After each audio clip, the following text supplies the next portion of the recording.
Afternoon, Kim and Dr. Majeed. Good to know you are in the studio.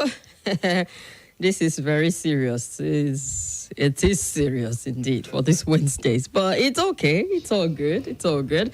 I want to thank you for staying with 95.1 Nigeria Info and officially welcome you to Hard Facts, where it gets super intense on the show. It gets intense because we set off looking at some of the big stories driving conversation in Nigeria. So that's where the intensity comes from, as a matter of fact. And we always enjoy having a brilliant analyst with us in the studio to help us just, navigate some of these big stories and issues and look at it from various dimensions and perspective. And we do it every weekday, Monday through Friday, even though Friday is open mic. But it's a great conversation we have on this segment and all through the show to 7 p.m.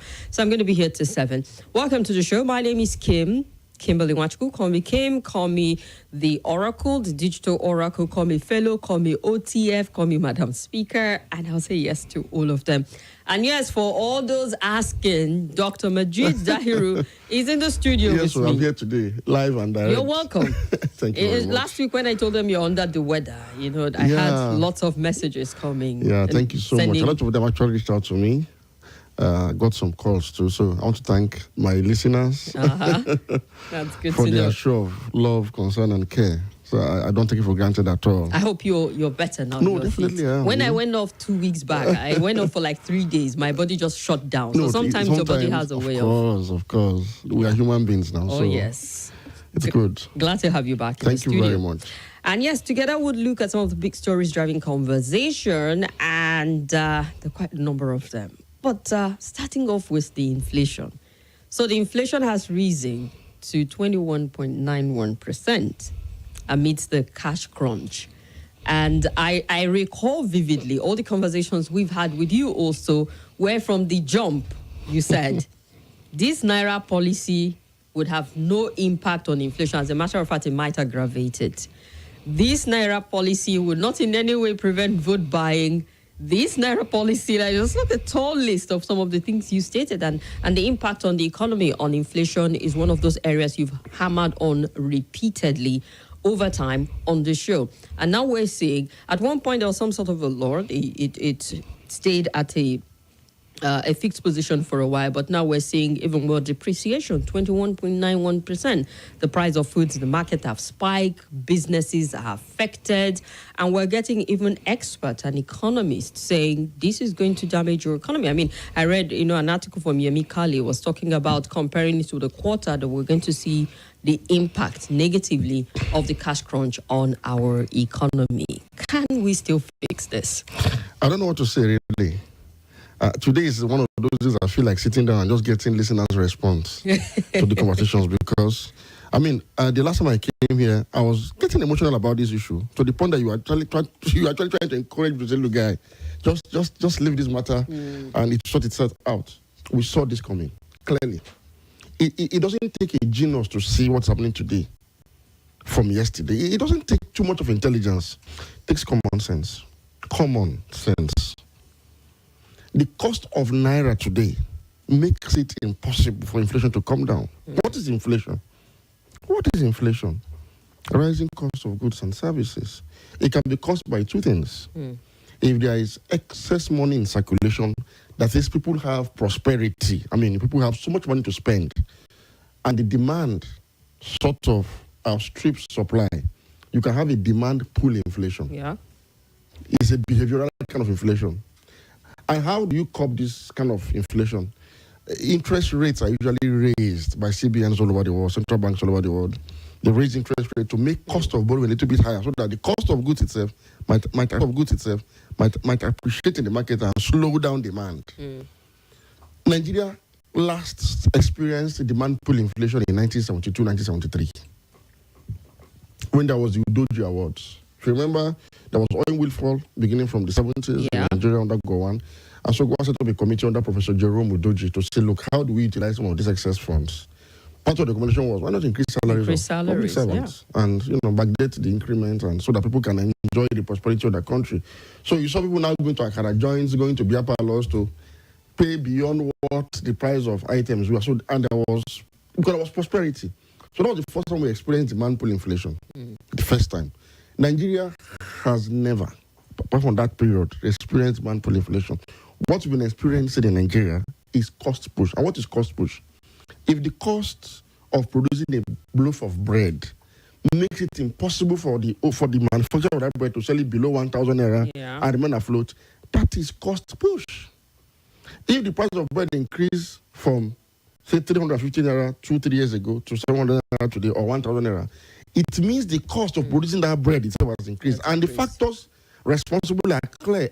High cost of energy, high cost of diesel, petrol, electricity, and all other factors of production has made it impossible for the bread used to buy at 350 or 400 a few years back to be sold at that price today. That is the kind of inflation we're experiencing.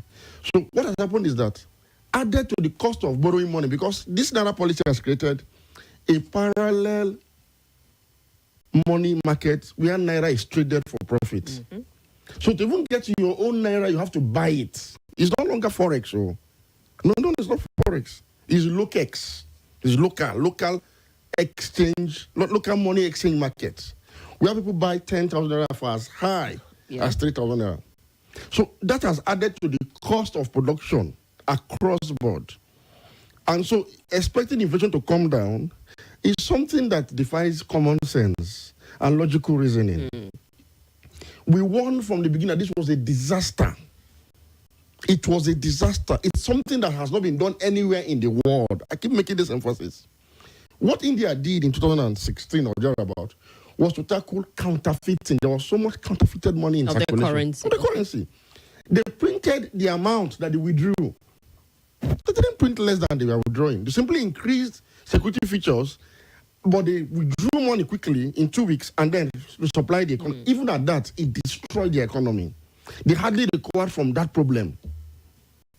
The only other time we had such a policy anywhere in the world was in 1984 under General Muhammadu Buhari in a country called Nigeria. When, because he wanted to fight corrupt politicians, he ordered that color of money should be changed again suddenly. And who did he affect, like as it's affecting Nigerians today? The poor. You know why? Why? In 1984, politicians as at that time don't keep money in Nigerian banks in sufficient quantities. They keep monies in foreign banks, foreign accounts. And so the people that policy hurt, the same way it's hurting people today, we are the poor and struggling people that never recovered from it. People committed suicide, people died naturally, lives were shattered, families were thrown into misery that they never recovered from. And guess what? As soon as President Muhammadu Buhari was removed from office in 1985, and the political space was opened up in 1988, the same people he thought he was fighting came back with their monies and started participating in politics. But by then, the lives have been lost that you can never recover. Today, again, I warned on this program that your big men don't keep money in Naira at home. I warned that they don't keep money in Naira at home. They keep money in dollars if they must keep at home, and they keep the rest in properties and any other store of value. If you are assuming, for example, that you imagine that your politicians are thieves that steal your public funds, if you, as a human being, as an ordinary person, if you have the opportunity of stealing public funds, will you keep it in the condition of not of value? Can you keep your money in Naira in such quantity when you know that, thanks to Emefiele's mismanagement of our foreign exchange market, you can wake up today, and the value of your 1 billion naira has become 500 million naira because of the forex differentiation. So will you keep money in such quantity at home or in Naira? Who does that? Have you ever seen any major recovery of cash in this country that is in Naira? Have you ever seen any major recovery? Most of the recoveries you see are in dollars, are in jewelries, are in properties. Go and check the statistics, go and check the data. It's common sense. Even bandits in the forest don't store their Naira at home. Bandits that collect Naira for ransom, they don't. And recently they started collecting dollars. Simple. You pay them dollars. I told you that those that were kidnapped on the Kaduna Abuja paid in dollars. But Kaduna-Abuja train, it was dollars. Who collect 100 million naira for me? For what? What will I do with it? Dollars.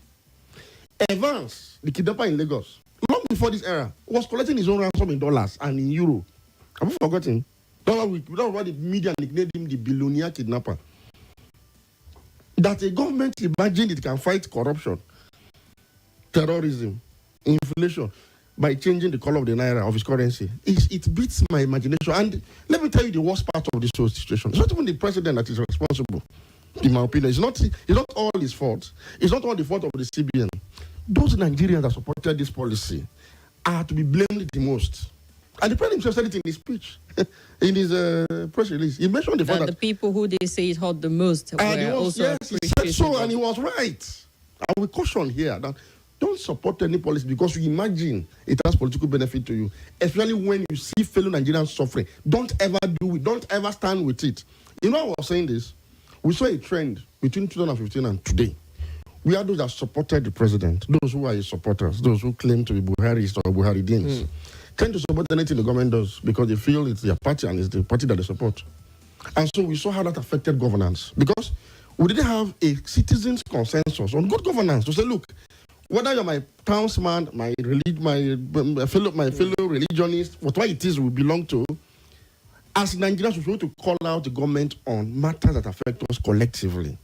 I saw that. So when I started seeing certain people that have support for some other candidates in the last election, supported this policy because they think it will prevent vote buying from some other bigger people and make their own candidate win, I was appalled. I was like, what is done the difference between us and those we seek to replace in government? How do you support any policy that when you drive around your own environment, you see people queuing up from as early as 4 a.m. and you think that policy is good? There's anything good about that policy? Somebody told me on this show that we should sacrifice now to better you Nigeria. That's because the consistent narrative I'll always go back to it has been that vote buying was our duty. It was our duty. And for somebody like me who has been on this show for like 2-3 years now, who has consistently pointed the fingers to what is wrong and what is right about our society, when you now hear me telling you that this should not prevent vote buying, why do you think you think I'm supporting vote buying? I told you how to fight vote buying. We didn't see that happen in this election. I told you that the major money for election does not really go to the voters on election day. It goes to certain people that control the collation and counting process of votes. I made it known clearly. So if you look at budgets for election by political parties, establishment political parties, a huge chunk goes to people they call INEC officials and security agencies. Whether it goes to them or not, I don't know. You saw the list from Rivers now. The man that was arrested. You saw INEC. You saw security. Then you saw, and it was in Forex. Look, nobody distributes money in Naira because it is too bulky. How will you carry it from one place to the other? The major political parties in this election shared money in hard currency down to the polling unit level. In some states in this country, some people holding $50, $10 bills. It's part of the proceeds of what came from above. In the last election. This is the last election. 25th of February Then election. let me now tell you the worst part. For those who still wanted to buy, because vote buying is usually prevalent in local elections, not presidential election. For presidential election, it is almost something that you don't see. People don't buy vote for presidential election. No. I'll tell you why, and I'll tell you why that is the case. People buy votes more for local elections. So you see, you notice that by local, you mean the governorship elections? Governorship, senatorial, House of Reps, okay. Assembly. People, because it's a local, you see, it has to do with the local dynamic. So people somehow have more interest in who becomes president than who really emerges as senator. So sometimes to really get people to support you, you have to do the needful. So you saw a situation where people voted for a particular party at the presidential level, and when it came to senatorial and House of Reps, you saw different. So that's the dynamic. So the vote buying usually takes place at the lower levels of the elections. For the presidential election, what happens is the big spenders would have funneled money through advertorials, through political hitmen, those that control, that they perceive as having influence, would have been given these monies ahead. It can be given to them either in dollars or through their bank transfers, mostly bank transfers, or through contracts. So many ways, items, foodstuffs can be deployed to them. So many things can be given to them. So it's expected that in the period leading to the election, they would have been able to use these resources to patronize as much people that they can now tell on election day to say, look, to sustain this, let us go to this, let us go this direction. That's how it works at the presidential level. So punishing Nigerians and confiscating their money that you want to fight vote buying is something that never made sense to me because I understand how these things work. And I know that Nigerians are not as dirty, corrupt, as some people imagine us to be. And I know that Nigerians tend to vote right when they see a candidate that they think is different. Nigerians don't vote right when they are not. You can't tell the difference between two or three competing candidates. It happened in 2011 and 2015. This same president came with CPC as a party. CPC. From the party, he had nobody, no councillor, nothing. He came second in the national election. But CPC didn't win more than one state. They didn't win more, a lot of House of National Assembly. It was Buhari people voted for. So people voted for Buhari and went to the Based other, on his pedigree and personality. because they believed in him. So I'm saying, Mr. President, if people voted for you for free in 2011, and by 2015, the big party saw you and said, come and take our ticket, so that your 11 to 12 million vote bank, you can bring it for us. And in 2015, I witnessed it when people were cutting fingernails, sugarcane sellers, hawkers on the street, civil servants, people were contributing money for President Muhammadu Buhari's candidacy. Where the other party was seen spending money. They had more governors, they had more ministers, they had everything. Mr. President, your government reviewed the campaign expenses of your predecessor. We saw it. Some people have been prosecuted for that. We saw the Dasuki Gate. We saw the money that were transferred through banks to party chieftains. Oh, yeah? If that did not make Nigerians to vote against you, what makes you think that in 2023 Nigerians will collect 2,000 naira at the polling to vote against somebody or people they have identified? Maybe talking about the critical chunk of Nigerians, there will always be those who would compromise. I'm saying that this history of our electoral democracy does not suggest that. Nigerians are resilient people. It even showed in this election. Did you see the upsets and the upstages in this election? How much would have prevented it? You think they didn't offer them money? You think those that were doing, for instance, the obedience movement, those that I described the obedience as the MVPs in this election. Even as Peter Obi of Labour Party is disputing the results and has gone to court. Yes, it is within his rights. And if he's able to prove in court that the numbers declared didn't add up to what was on ground, fine. But even what was declared, you saw the resilience of Nigerians. You saw a party that was barely put together, even though it had been existing, that was put together.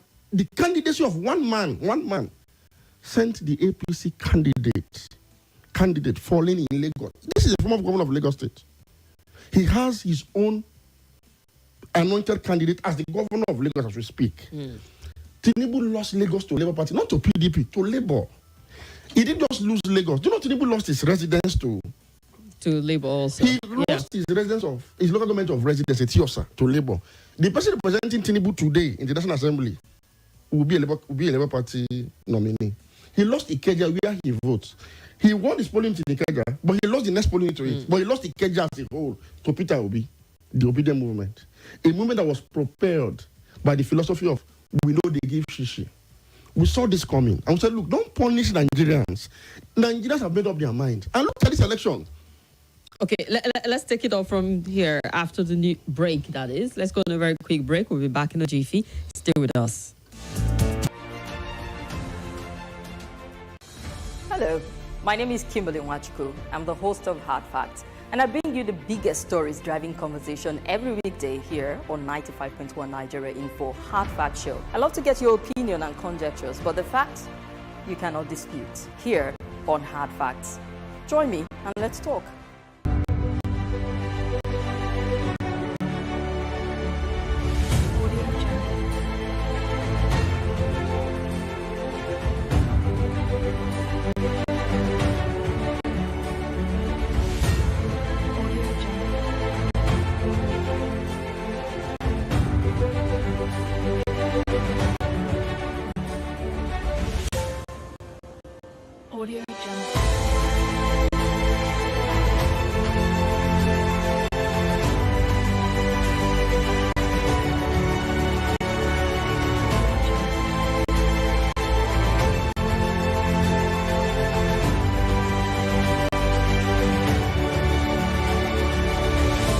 This is Nigeria Info.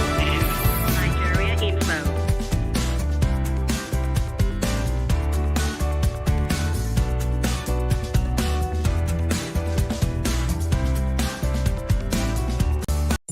This is Nigeria Info. Nigeria Info.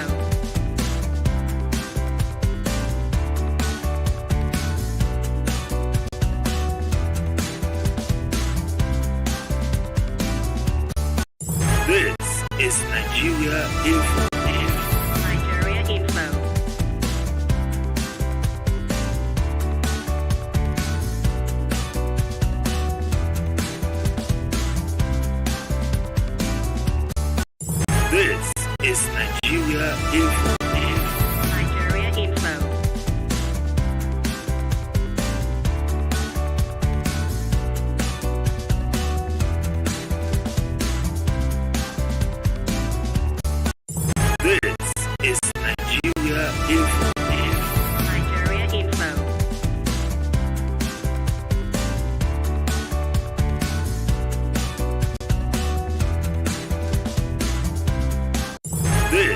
is Nigeria Info. YouTube at Nigeria Info. Abuja is our YouTube handle. We're also live on Facebook at Nigeria Info Abuja. Same for Facebook and YouTube. If you search either, you'll find us.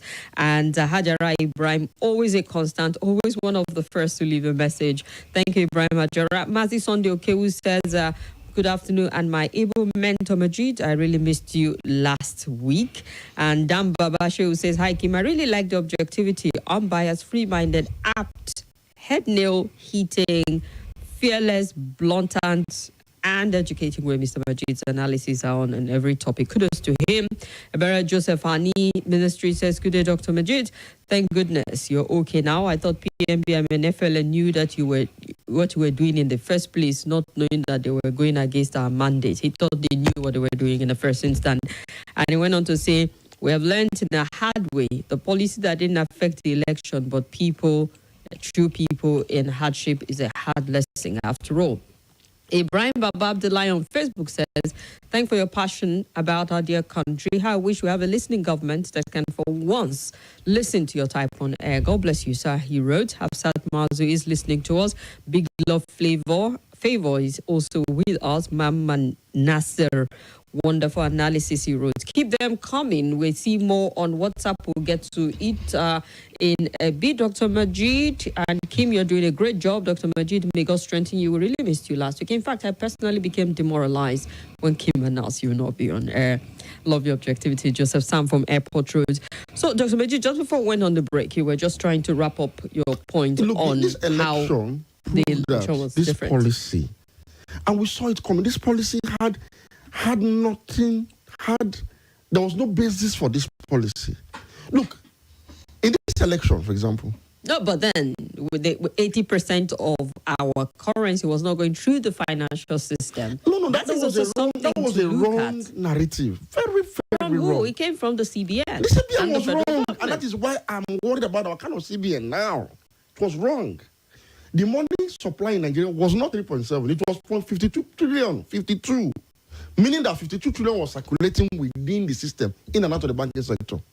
The 3.7 trillion that I'm talking about was the cash component. Cash component of 52 trillion. You know why?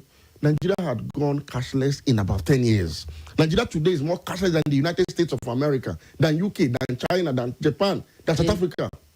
Because Nigerians have adopted cashless society, cashless economy, willingly, because it's convenient. Don't make the mistake about it. Nobody's against cashlessness. What we are saying is this. You can't decree it by force. No. It's a convenient lifestyle. But it should be between a willing buyer and a willing seller to go cashless. And because of the status of Nigerians as middle class people, we have gradually moved into that cashless economy because it is convenient. You don't longer need to leave your house to do business. You can stay in your bedroom and do trading. That is the essence of cashlessness. However, only 34% of Nigerians own bank accounts. Majority of Nigerians don't own bank accounts. So they cannot transact cashlessly. That's one. And the 3.7 you see circulating had to do more with the informal sector. Farmers, agro-produce traders, commodity dealers, your organizers, your roadside mechanics. These were the people that we are actually using these monies to fuel their own economy. There was nothing wrong with that. The banks had enough, more than enough that they could handle. And there's nothing wrong with people keeping their money if they don't want to keep it in the bank. There's no law anywhere in the world. Forbids it. No. You have to incentivize people to come and open accounts with you. I'll give you a typical example. Until recently, as recently as 15 years ago, people don't open an account because of the hazards of, if you open an account, it's as if the banks are eating from your own money, even without you. I feel that some way sometimes because of all the things they debit. But STB did something first. In around 99, 2000, and 2001, STB, the precursor to what you have as UBA today, first of all, open banks almost in every village in Nigeria to boost rural banking. And people now had reason to say, okay, since I can have a bank that is close to my house, let me open an account here. And they made it possible that you can open with as low as 1,000 rand. And your depot, you can withdraw your money down to as minimal as 1,000 naira. And so people found it easy to post monies to their parents in the villages using STB. Other banks quickly followed suit. Now GTB came up with their own and said, look, if you have an account with GTB If they pay you money into account, we will not deduct a Naira for savings account. And you can withdraw all your money down to zero level. Yeah. Most banks weren't doing that before. That now incentivized GTB to penetrate the rural areas. And people now began to bank with GTB. So if you go to my village, for example, if you go to Kale today, one of the banks you see crowd, even before now, people always going there to withdraw is GTB because they can withdraw every bit of money that was sent to them from the diaspora. This is how you get people to open accounts. You can't decree it. America does not have a cashless policy. UK does not have a cashless policy. Sweden does not have a cashless policy. What do they have? Cashless economy. What is the difference? A policy is that you made it mandatory that people must go cashless. No, economy as against policies. Look, people are willingly migrating because of digital penetration in the financial sector, financial services system. It's as simple as that. And we're already doing fine. That's why when you decide to confiscate this 3.7, it affected the economy. It has destroyed our economy. Let me tell you the most important thing we need to know about this policy. It has eroded confidence in the banking system in Nigeria. And that is a latent collapse in itself, waiting to happen. You know, that hanging fear that they might come up with another policy and seize your money anymore. Nobody deposits cash anymore in any bank. So the policy you're trying to actually use to fight cashlessness has actually increased cash. Well, you can't deposit what you don't have. There's no cash. I'm saying the little you have. You know, normally people go to banks every day, deposit, knowing that they can withdraw it at any time. Nobody does that anymore. As we speak, the CBN reluctantly, after the president blew hot and cold, said, okay, banks begin to collect and disburse. They've not given banks the old note that is in the vote of the CBN as we speak today. And the banks themselves... Well, some banks are already dispensing, but it's rationed. They are dispensing what they retained before now. And the problem is this. People are not accepting. You know why?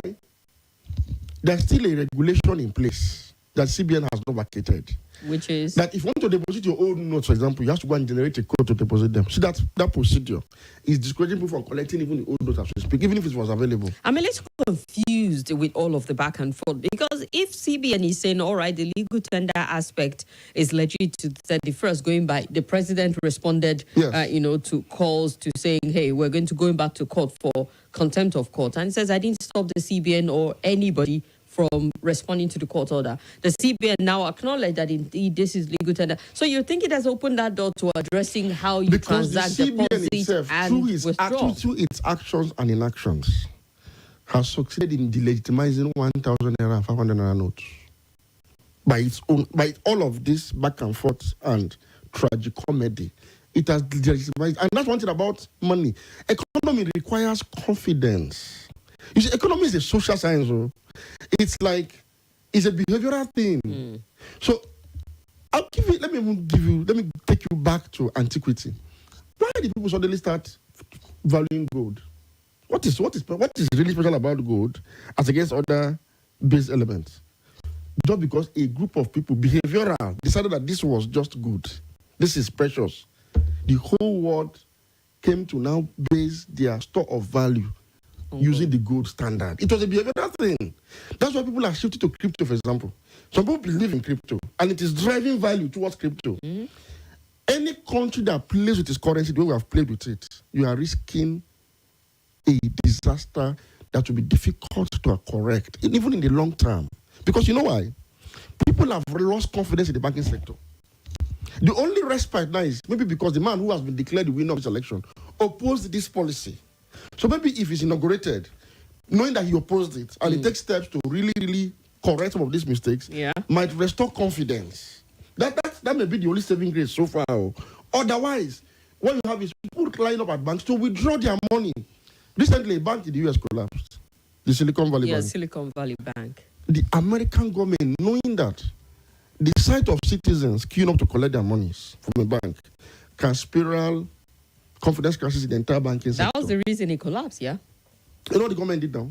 Hey, gentlemen, you don't have any fear. We will undertake to pay you all your monies. We'll sort it out to the bank later. So the government has brought out money from public treasury to pay every deposit to their fund, beginning from a Monday. You know why? They have to do that quickly because if everyone goes to the banks, fearing a spiral effect to withdraw their money, it will repeat the great banking sector crisis of not 2008, 1929 that led to the Great Depression in the world. Everybody went to the bank the same day to collect their money. Look, banking is a speculative business in itself. You collect money from depositors, you invest, you turn it around. It's so by the time you create the kind of crisis you are seeing to the way everybody is lining up to collect money, the banks may collapse in the long run. This is what I'm trying to let you know. They may collapse they're already exhibiting latent signs of collapse because when people queue up at banks all the time to withdraw and nobody's depositing, it's a sign of collapse. It is. It's distress. But then if they're queuing up and not withdrawing much, does this still translate to a sign? Because they're not depositing. That's the issue. Bank is supposed to be receiving and dispensing. Sometimes, even before this whole crash started, if you go to the bank, for example, to withdraw money, large amount of money, they will tell you, okay, wait, give us time. We're waiting for deposit to come in, that they'll pay you it. I don't know if you understand.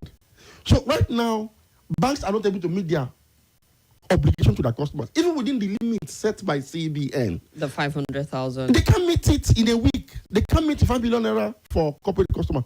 And there's nothing wrong with cash withdrawals. Again, let me repeat it. In the United States of America, there's no limit on deposits and withdrawal in cash in your account. Yes, if you can't pass a certain threshold, the banks can simply interview you and find out what are you using all these monies for. But it is your money. You have a right to it. In Nigeria, for example, anyone that passes through your account and the banks feel this is suspicious, they are obligated to report to NFIU, to EFCC, and to ICPC.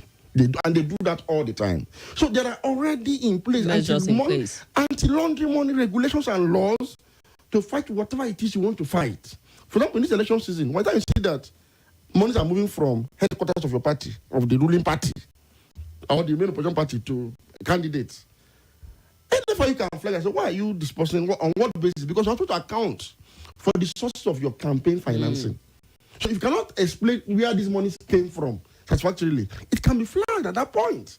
They will place a no debit and no credit account on those accounts. And freeze the account, Why did the president use that means to stop this? In this election, I mean, not mention parties. Some people would have perceived it as witch hunting, particularly if it's lopsided. Look, if you want to fight corruption, fight it from within your own system. So if we see that they said they flagged all political parties that are moving money up and down, and everybody's complaining, you know that it was the job of NFIU. Why do you need to deploy the laws and affect them to fight this issue? Because you have to explain the source of the money. So on that basis alone, most people don't be able to explain because most of those money may have come from sources that are not explainable. So from that way, you prevent what you are trying to prevent. Secondly, we saw dollars moving.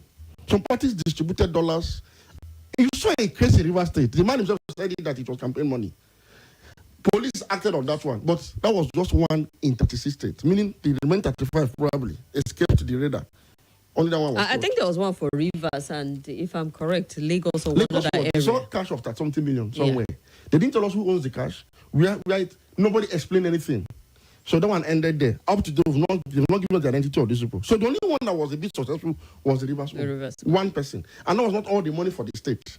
That was the money for his own section of the state where he's in control.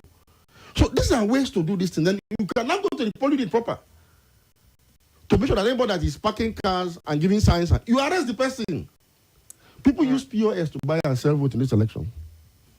I know of a particular senatorial district where when you come to vote, if you vote for the person that you want to vote for, they will give you a bottle of malt first. You sit down and be drinking your malt. Then you go to the other. There's a POS person in charge. The person will transfer to your account. So you wait and be drinking your malt until you get your alert before you leave. It happened in this election. Vote can be bought cashlessly, and it was bought cashlessly.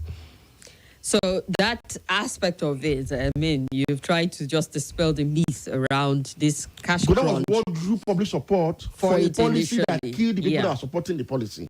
Yeah.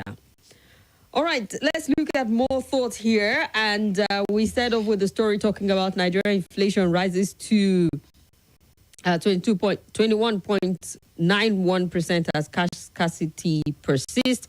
And Yemi, Kale telling us that Naira redesign will contract Nigeria's GDP by 10 trillion Naira in the first quarter of 2023. Already, there's this organization. It is headed by Muda Yusuf, the former chair of Lagos Chamber of Commerce. He actually said the government has lost 20 trillion already to this. Because, yes, it is true. Almost all the petty businessmen around my area have all gone under. All those that used to do POS business, Okay, that you give 10,000 naira for maybe 100 naira. None is existing anymore around my area. I mean, everybody has gone home. So these are the losses we are incurring for what I don't understand. And the CBN is still playing games. But let's ask, before we get to the next story, which is equally big, with the CBN, can anything be done to Emefiele? Because, I mean, I'm looking at the APCC where we can't sanction him, but some people, civil society groups are saying, this man something should be done. No, for me, asking the current administration to punish Emefiele for carrying out its own approval will be futile. But for me, the incoming administration has one agenda item that they must attend to. Yeah. Emefiele has to be arrested and prosecuted for economic sabotage against the Nigerian state on one hand and economic crimes against the Nigerian people on the other hand. Somebody has to pay for this economic disaster that has taken lives, that has crumbled families and their economies, that have created hunger. People die trekking to work. People's lives are devastated. But would it be just on Emefiele? Also the president who gives the directive, the president? The thing is, Emefiele took ownership of this policy. I'm not trying to exonerate the president. No. If it's for the president, I know that it will be difficult to say you want to arrest the president and prosecute him. But his legacy is dented. It is tainted forever. There will be no good news about our president when he leaves office. Because in the twilight of his administration, he left a country of 133 million multidimensionally poor people that are queuing for petrol and queuing for their own money from banks. That is the worst tribute, the worst form of legacy anybody can leave. So he has left it. So you see, I don't envy the president's track record in office. This alone sums up his 8 years of underperformance. And the result was so glaring towards the tail end of his administration. And he doesn't seem to be aware yet. So I leave posterity to handle him appropriately. But for Emefiele, who on his own came up with this policy, I went to the president, got him convinced that this can fight vote buying and all of that. And the president started pursuing it without even looking back and consulting. Has to pay because CBN organized vote with an independent body, but not sovereign. That's why Supreme Court can come in to say, you are misbehaving. What you are doing is against the fundamental rights of citizens.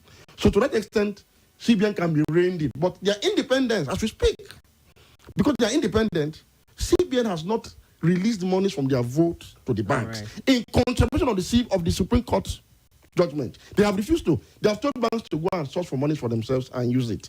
And they have also put a caveat that anybody bringing old notes to deposit must generate a code, which means nobody will go near the bank to generate any code. So nobody, in the meantime, those who have old notes will keep it in their hands, will take it to the bank. So the money in circulation will keep increasing incrementally because nobody has confidence in the banking system anymore. Thanks to God, Emefiele has to pay for it because it has an effect on our economy. Emefiele has to be prosecuted and tried for economic sabotage against the Nigerian state and economic crimes against the Nigerian people. Everybody that died because of this policy, Emefiele has to pay for it. All properties that have been destroyed by this policy, through protest, Emefiele must account for it. But the law, does it also look at it from... But I see your argument where it comes from. Because yesterday I was talking with our guest yesterday, and I said, can you even prosecute someone based on the law that a policy introduced? Yes, you can. A policy that you articulated the benefits of it to the country. Telling me that somebody now decides to gas the whole country because he wants to fumigate Nigeria. He now brings poison gas and gas all of us to death. That's the policy. But poison gas is obviously poison. This is a poisonous economic policy that is killing people. We are dying gradually. Those people are not dead. It's a gradual death. Some people died instantly. Some people slumped and died instant. People are dying gradually. Our economy is dying gradually. Emefiele must pay for it. All right then. We'll hear some thoughts and then look at one more story. Just before I leave, Dr. Majeed has informed me that he's got an important meeting to catch, so he will be excusing himself at the top of the hour. Let's just hear 2 calls or 3 and then move on to the next story. 2 maybe. 0700 951 0000. Hello. Good afternoon, my sister Kimberly. Good afternoon. Good afternoon, Dr. Majeed. Sister Kimberly, this is Engineer Ola. Go ahead, 60 seconds. When I was telling you that even me, I wish I'm a lawyer or senior advocate. I will sue the president himself for this policy. I was saying it yesterday. See, Dr. Majeed has been years talking about this policy.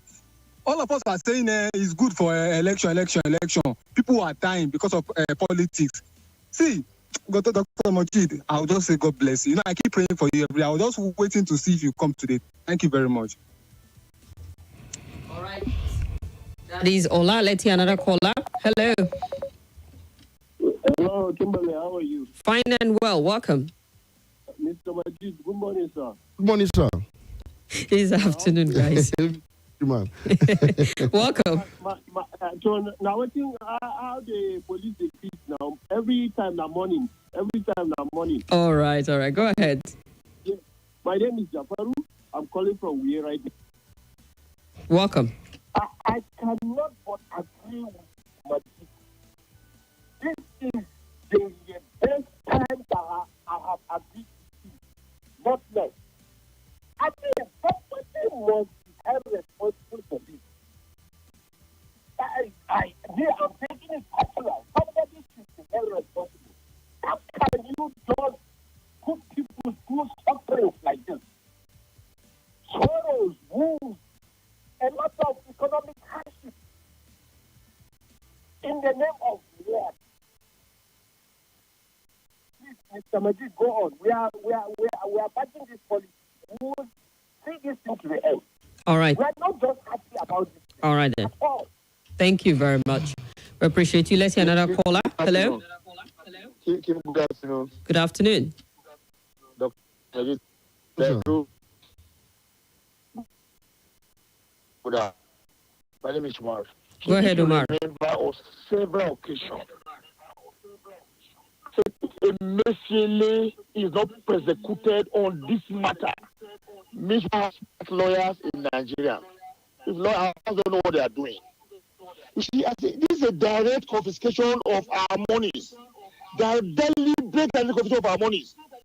That I think whoever broke off this idea, whether it's Buhari, whoever is in charge of this company, should be persecuted. Because this is sheer wickedness. They don't know how to describe it. Whether I call it Buhari or Emefiele, they are wicked. You can't do this to a citizen who pretend to government. You know, it's wrong. It's not it. You can't describe it. All right. To get money, to get personal. What's that? All right, Umar. I don't know. Do you have a cold? Because but it's okay. And George Ajalaji Agitemi says, really brilliant analyst you have there. We need very right-thinking people like the prof in the studio to look at the affairs. Okay, messages are not coming up again. Joe Light says, regards to your guest, Genga Baye Gabriel, good afternoon. Good to hear your voice again, Dr. Majeed. The good policy, but very wrong implementation. The same way it characterized the regime, CBN failed. Obi Ibada says there's nothing wrong with Murphy's policy. The problem is that people are toppling the policy. All right, then. Let's see here. Kende. Oh, dear. Wait, sorry about that. But let's get to the next story quickly. And we don't even have ample time for that. But the battle for states this weekend, hopefully Yes, nothing changes. Yeah. Beavers has been reconfigured and the stage is set. INEC chairman have even had an interface with political parties saying, please talk with your people, no violence of any sort. We know that some states have even gone on to sign the peace pact to just, ensure that there's semblance of sanity and calm in the area, so they do it. And eyes are on specific states. Lagos State is a classic example. Yeah. Maybe because you saw an opposition take the state At the presidential level. So it's sending people like even the incumbent governor on a spin. He's visiting everywhere visitable, being extra generous, projecting himself out there. Yeah. It tells you that, man, a message was sent to say you need to act up. Even the previous election. Yes. And then we're going to see also, I mean, aside from Lagos State, eyes are on River State to see how it pans out. Yes. If the candidate of Wike will emerge, eyes are on Oyo State, Kaduna State. I mean, there's some key states. Enugu State Abia. also. So many of those. Then Kano too. Kano is also quite important in the equation of this. And then the big question is how the dynamics is going to play out for the governorship. If we're still going to see maybe like a shift significantly, are we going to have a tsunami shift? Or is it somehow APC has emerged the center, and so it calms the waters and allow the states that are occupied by the ruling party maintain it, or perhaps maybe lose it? It's a combination of all of this. In some cases, the emergence of the APC candidate might solidify the APC chances to win in some states. States like maybe Jigawa, for example. Even though the candidate of the APC, Ahmed Bola Tinubu, won Jigawa at the presidential level, it might also further solidify his stronghold in that state because of emergence. My thinking is, if he hadn't emerged, probably the dynamics would have swung towards the next most important party, which is the PDP. But generally, governorship elections are local affairs. In all the localities, you have each of the candidates, depending on who perceive them, it depends on what the people you speak to. So each of the candidates at the state gubernatorial election level represents the Obis of this world, represents the Atikus of this world, represents the Kwankwasos of this world, represents the Asiwajus of this world. That is, for those who think Obi is the best person to president, there are some other people at the lower levels that are also Obis in their own locality, but they may not be on Labour Party. The same thing with those who think that Atikus should have been the best to Abuja, the other Atikus, the other party. So it will be about personality. It has always been about personality, really. Okay, really. We need to run for just a very quick hype, and then we'll be back before you know it. Please stay with us.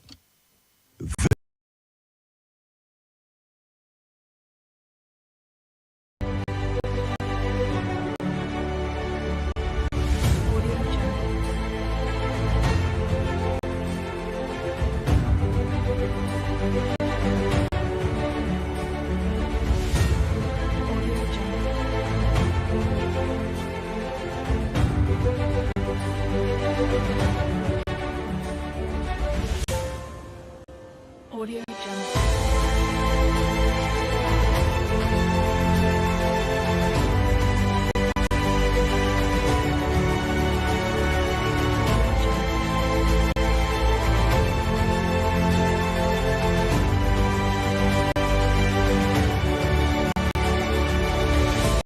This is Nigeria Info. Nigeria Info.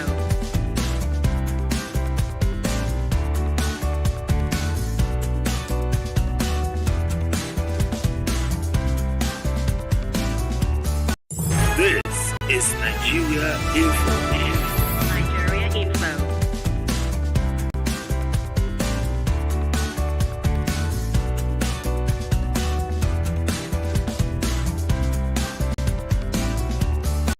This is Nigeria Info. Nigeria Info.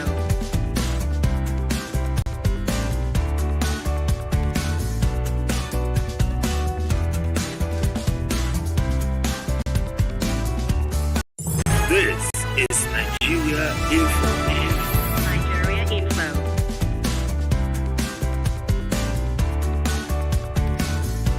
This is Nigeria Info. PDP or Labour Party. So it depends on who the people at the states perceive to be the best candidate amongst the lot. And so some other local dynamics like zoning, religious balancing, a lot of factors actually determine elections at the local level, of course. So these are things that will decide. And so we may not have a straitjacket political party. No, we may not have it. And somehow the traditional parties, the establishment parties, usually have slight edge when it comes to local elections, because a lot of local factors decide these elections. Most of us don't reside in our localities. I don't live in Kogi, where I come from, for example. I live in Abuja.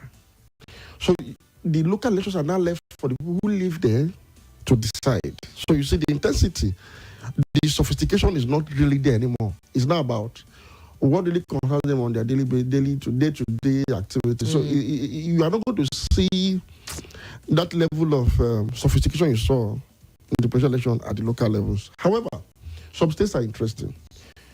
First, what the Labour Party has done for Nigerians is that it has put the establishment political order in Nigeria on the hot seat. So you are seeing governors now campaigning to the people. Nobody talks about structure anymore. No, structure has... I've not heard of structure since last Saturday. No, it's not about the people. So in Lagos, for example, one of the states where a major upset happened, where Asiwaju Ahmed Bola Tinubu, the candidate of the APC, the undisputed champion of Lagos politics, was defeated in the state. So the governor Sanwo-Olu, has been going from one shopping complex to the other, going to mechanic workshops, going to churches and all of that. And it tells you that the focus has shifted from structure to the people. And it's good, it's interesting. What this might do is that the establishment politicians, even if they somehow manage to find themselves back into power, will now learn to put the people at the core of governance. Because that is the beauty of democracy. Now democracy is the father, the best of government. This is what happens. And that is because somehow, despite the imperfections, despite the disappointments by INEC here and there, the resilience of the Nigerian people sort of, somehow came to the fore, yes, it adores about the defects, the effects of the defects. And we are seeing the fact that Nigerians somehow made a statement in this election. We have a party, a party that is powered by people, ordinary people without structure, defeating the national chairman of APC in the state and in his polling unit, defeating the candidate of the APC in the own state, defeating the vice president candidate of PDP in Delta State, defeating Oshomole and Obaseki in Edo State. I mean, taking Abuja and going to the villa to take majority of the votes in the villa. So it tells you that, man, Nigerians can take a decision. So everybody needs to sit up. Now, as for Lagos specifically, my only concern is the refrain now to excessive tribalism and religious. I mean, it's something that we need to manage very carefully. I've seen a lot of write-ups, a lot of insinuations, and I'm saying no. Really, we should have terrible. gone beyond this level. And